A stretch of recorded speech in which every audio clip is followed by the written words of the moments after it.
Variable cost, जो cost production के according बढ़ती जाती है वो वेरिएबल कॉस्ट कहलाती है। मीन्स जीरो लेवल का जब प्रोडक्शन हो तो वेरिएबल कॉस्ट भी जीरो हो, और जैसे जैसे प्रोडक्शन बढ़ता जाए तो वेरिएबल कॉस्ट भी हमारी बढ़ती जाती है। देखिए, जैसे कि कभी हमारा बिल्कुल भी हमने कोई प्रोडक्शन नहीं किया, बंद है, 2 दिन का हॉलीडे है, तो हमारी वेरिएबल कॉस्ट भी क्या होगी, बिल्कुल ज़ीरो होगी। और जब जब जैसे हम प्रोडक्शन चालू करेंगे तो उस दिन से हमारी वेरिएबल कॉस्ट भी चालू हो जाती है। आइए वेरिएबल कॉस्ट का ग्राफ समझते हैं। देखिए, इन OX axis output is shown and in OY axis cost is shown। ठीक है, अब देखिए 10, 20, 30, ये मीन्स यूनिट्स ऑफ प्रोडक्शन है, भाई इतना प्रोडक्शन हो रहा है। ये भी 5, 10, 15, 20। देखिए, पहले हमारा प्रोडक्शन था ज़ीरो, तो वेरिएबल कॉस्ट भी क्या होगी, ज़ीरो।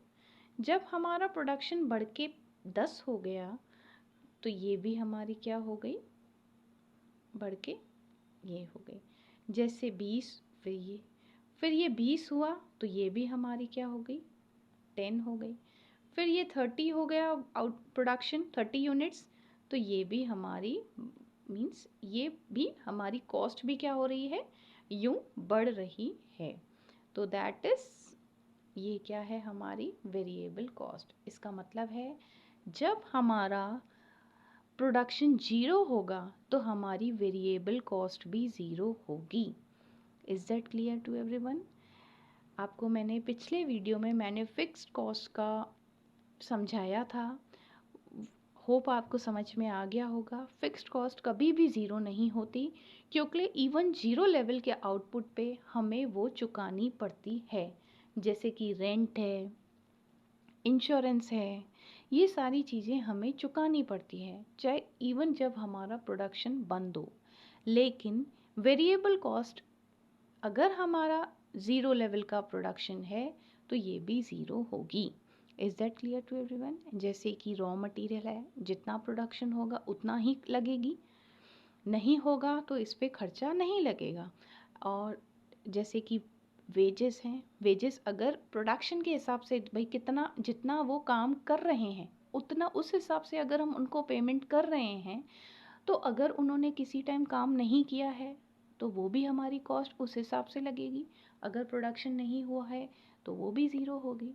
जैसे जैसे प्रोडक्शन बढ़ेगा उनके, तो वो भी बढ़ती जाएगी। Is that clear to everyone? Hope आपको वेरिएबल कॉस्ट का टॉपिक समझ में आ गया होगा। अगर कोई भी क्वेरी है सो प्लीज़ कमेंट सेक्शन में लिखिए, I will definitely answer it. अगर आपको मेरे वीडियोस पसंद आ रहे हों तो please like, share and subscribe my channel. Thank you so much.